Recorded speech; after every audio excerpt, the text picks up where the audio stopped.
আসসালামু আলাইকুম এভরিওয়ান, কেমন আছেন আপনারা সবাই? এই ভিডিওর মাধ্যমে আমরা বোঝার চেষ্টা করব HTML এর মধ্যে আমরা কিভাবে একটা টেবল ক্রিয়েট করি।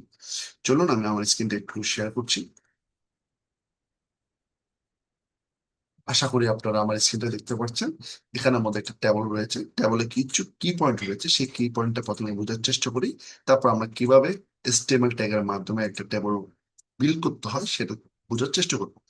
চলুন, প্রথমে একটা টেবলে কি থেকে থাকে, টাইটেল থেকে থাকে। দেন আফটার দ্যাট টেবলে, প্রত্যেকটা টেবলে কিছু হেডিং পয়েন্ট থেকে থাকে, সেই হেডিং পয়েন্টের উপর বেস করে টেবলে কিছু ডাটা থেকে থাকে। এই জিনিসগুলো আমরা বিল্ড করবো। যেহেতু আমি HTML ব্যবহার করছি, HTML এর টেবল ড্র করতে হলে বা টেবল বিল্ড করতে হলে আমাকে যে টেবলের টাইটেল রয়েছে সেটাকে লিখতে হলে আমাকে ক্যাপশন নামের ট্যাগ রয়েছে, সেই ক্যাপশন নামের ট্যাগটাকে আমি ইউজ করবো।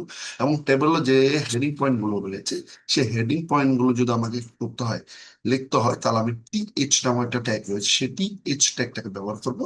দেন টেবলে যে ডাটাগুলো রয়েছে, সেই ডাটাগুলো আমাকে লিখতে হলে আমি TD, টেবল ডাটা, সে নামে একটা ট্যাগ রয়েছে, সেই ট্যাগটাকে ব্যবহার করবো। এবং পাশাপাশি প্রত্যেকটা সময় আমি একটা টেবলের রো ক্রিয়েট করার চেষ্টা করবো। টেবলের রো ক্রিয়েট করার পর ওই টেবলের রোর মধ্যে আমি আমার ডাটাগুলো বা হেডিং গুলো রাখার চেষ্টা করবো। চলুন আমি আমার VS Code মধ্যে ব্যাক করি। এটা হচ্ছে আমার VS Code। এখানের মধ্যে আমার ফাইলের নাম লেখা আছে index.html, এবং এখানের মধ্যে ডট.html যে বেসিক কোড গুলো থেকে থাকে সেই কোড গুলো আগের থেকে ক্রিয়েট করা রয়েছে। চলুন এখন আমি আমার বডি অংশতে আসি। সেখানে মধ্যে যেহেতু এখন আমি একটা টেবল লিখবো, তাহলে আমি টেবল নামে একটা আমার ট্যাগ রয়েছে, সেই ট্যাগটাকে ব্যবহার করবো। এবং টেবল ট্যাগের মধ্যে আমি প্রথমত যে কাজটা আগে করবো সেটা হচ্ছে ক্যাপশন লেখা। ক্যাপশন নামে একটা ট্যাগ রয়েছে, সেটাকে আমি আনবো। আনার পরে এই যে টাইটেলটা রয়েছে সেটাকে কপি করে এখানে আমাদের পেস্ট করে দেবো, কারণ এটা ক্যাপশনে কন্টেন্ট হিসেবে কাজ করবে। দেন আমি আমার যে প্রথম কাজটা করবো সেটা হচ্ছে যে টেবল একটা রো ক্রিয়েট। টেবলের রো ক্রিয়েট করতে TR নামে একটা ট্যাগ রয়েছে, সেই TR ট্যাগটাকে ব্যবহার করবো, তাহলে আমার একটা টেবলের রো ক্রিয়েট হয়ে যাবে। দেন আফটার দ্যাট আমার এখানে যতগুলো হেডিং রয়েছে সেই হেডিং গুলো লেখার চেষ্টা করবো। প্রথমত TH এর মাধ্যমে আমি প্রথমে হেডিং যে লিখছি সেইটা উল্লেখ করে দিব। দেন আফটার দ্যাট TH ট্যাগের ভিতরের মধ্যে আমার কন্টেন্ট গুলো বসাবো। লাইক মনে করেন প্রথম হচ্ছে division, then after that capital.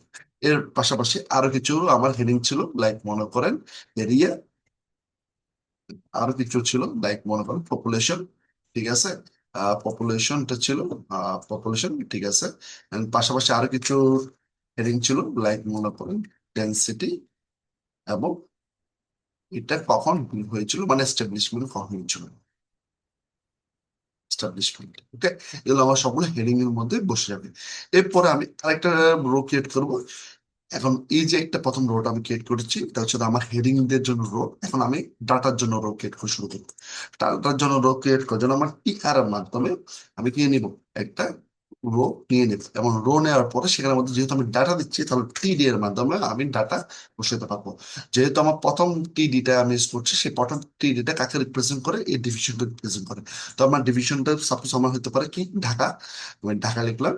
Then after that আমার দ্বিতীয় যে TD আছে, মানে টেবল ডাটা রয়েছে, সেটা হচ্ছে আমার এই সেকেন্ড টেবল হেডিং এর উপর বেস করা হবে, বা টেবল হেডিং এর ডাটা হিসেবে কাউন্ট করা হবে। তো এখানে ক্যাপিটাল হচ্ছে যে ঢাকা, এটা এরিয়া কত, এরিয়াটা হচ্ছে যে আহ 3062, এটা পপুলেশন, এটা পপুলেশন আমি উল্লেখ করলাম। দেন পাশাপাশি ডেন্সিটি কেমন সেটা উল্লেখ করলাম, এবং এটা কখন এস্টাবলিশমেন্ট হলো সেটা আমি উল্লেখ করলাম। তো এইভাবে করে আমি আমার কি করতে পারবো, টেবলের কিছু ডাটা অ্যাড করতে পারবো। ঠিক সিমিলার ওয়েতে আমি আরেকটা রোকে নেওয়ার মাধ্যমে আমি আরো কিছু ডাটা কি করতে পারবো, ইনপুট করতে পারবো।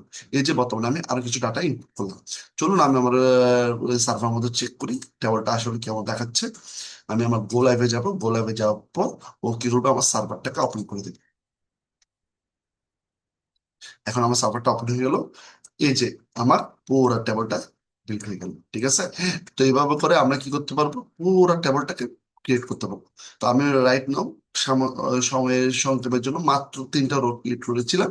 আপনারা চাইলে পুরা টেবলটা কি করতে পারবেন, বিল্ড করতে পারবেন, ঠিক আছে। এখানে আমাদের একটা স্টাইলিং এর ফ্যাক্ট আছে, সেটা হচ্ছে কি এই যে এখন বর্তমান টেবলটা আমরা দেখতে পাচ্ছি, এটা দেখতে আর আমার যেটা সার্ভার টেবল দেখতে দুটার মধ্যে কি রয়েছে, ডিফারেন্স রয়েছে। সেটা কি, সেটা হচ্ছে দেখি এটাকে স্টাইলিং করা হয়েছে, বাট আমারটাতে আমি কি করি না, এখনো পর্যন্ত স্টাইলিং করিনি। স্টাইলিং এর কনসেপ্টটা আমরা আমাদের CSS এর মধ্যে শেখার চেষ্টা করি। তো এতটুকু ছিল আমাদের HTML টেবলের কনসেপ্ট, আশা করি আপনারা বুঝতে পেরেছেন। আমার নেক্সট ভিডিওর মাধ্যমে কিভাবে একটা টেবলের মধ্যে ফর্ম ক্রিয়েট করা যায় সেটা দেখার চেষ্টা করব।